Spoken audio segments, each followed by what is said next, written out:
এই মুহূর্তে স্ক্রিনে আপনার যে মানুষটাকে দেখতে পাচ্ছেন তার নাম ফ্র্যাঙ্ক আইল্যান্ড, এবং যারা ফুটবল ফলো করেন তাদের কাছে মানুষটি পরিচিত হওয়ারই কথা। এবং তার গল্পটা এনাফ ইন্টারেস্টিং এনাফ যে it made me sit here and talk about him.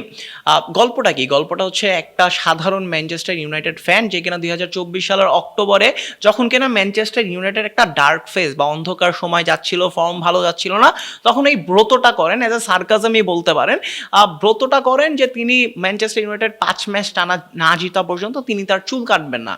এখন 493 দিন পার হয়ে গেছে এবং তিনি তার চুলটি এখন পর্যন্ত কাটতে পারেননি। আস্তে আস্তে যত দিন গেছে মানুষজন এখানে এঙ্গেজ হয়েছে, ইন্টারনেটে তাকে নিয়ে চর্চা হয়েছে, তিনি তার পার্সোনাল সোশ্যাল মিডিয়া হ্যান্ডেল থেকে রেগুলার এঙ্গেজ করতেন মানুষের সাথে। এবং এর মাঝখানে অনেকগুলো ঘটনা ঘটে গেছে। তিনি ওল্ড ট্রাফোর্ডে হেনস্থার শিকার হয়েছেন, তাকে হ্যারাস করা হয়েছে, চুল নিয়ে মারামারি পর্যন্ত বা হাতাহাতি পর্যন্ত চলে গেছে। তারপরেও তিনি এই চ্যালেঞ্জটা বা ভাইরাল চ্যালেঞ্জ থেকে সরে দাঁড়াননি। তিনি এর মাঝখানে একটা চ্যারিটির সাথেও যোগ দিয়েছেন, যেই চ্যারিটিকে তিনি প্রমিস করেছেন যে ক্যান্সার আক্রান্ত যেই শিশুরা রয়েছে তাদের উইগের জন্য বা আসল চুলের জন্য তিনি তার নিজের চুল উৎসর্গ করবেন। এত কিছু ঘটে গেল এবং 493 দিন মানে প্রায় 1.5 বছরের সময় মতো ম্যানচেস্টার সিটি তার চুল কাটাতে ওই ইনসেন্টিভ পুশটা দিতে পারেনি।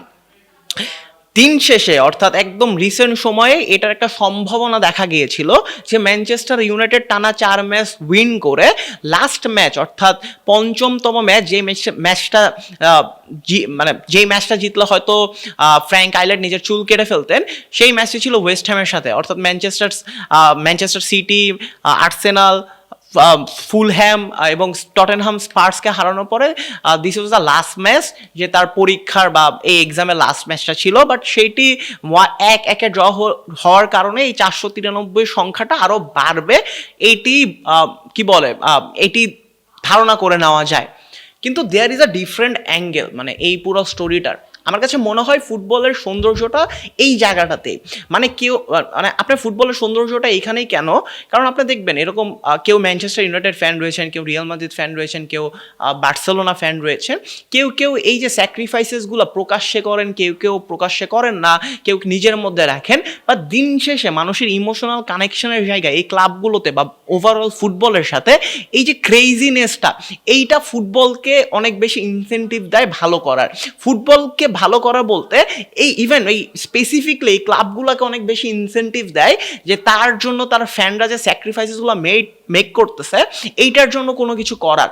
মানে মাইকেল ক্যারিকের যদি আপনার লাস্ট সংবাদ সম্মেলনটা দেখেন, সেখানে তিনি বলেছেন যে তার নিজের সন্তানও ফ্র্যাঙ্ক আইল্যান্ডের কথা জিজ্ঞেস করেন। তার মানে এই ফ্র্যাঙ্ক আইল্যান্ডের এই ঘটনার জাস্ট একটা সার্কাজম হিসেবে ধরে নেওয়া যায় না, ইটস আ মোটিভেশন।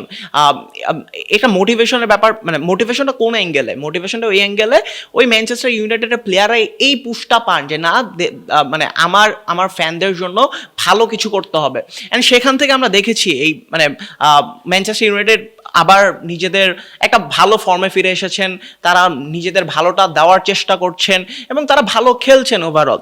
সো এই পুরো ব্যাপারটা বেসিক্যালি পুরো ব্যাপারটাই ফুটবলের বিউটি অ্যাকচুয়ালি।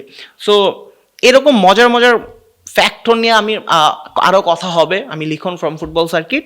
সো আজকের জন্য এতটুকুই। ভালো থাকবেন, ভালো রাখবেন সবাইকে। ধন্যবাদ।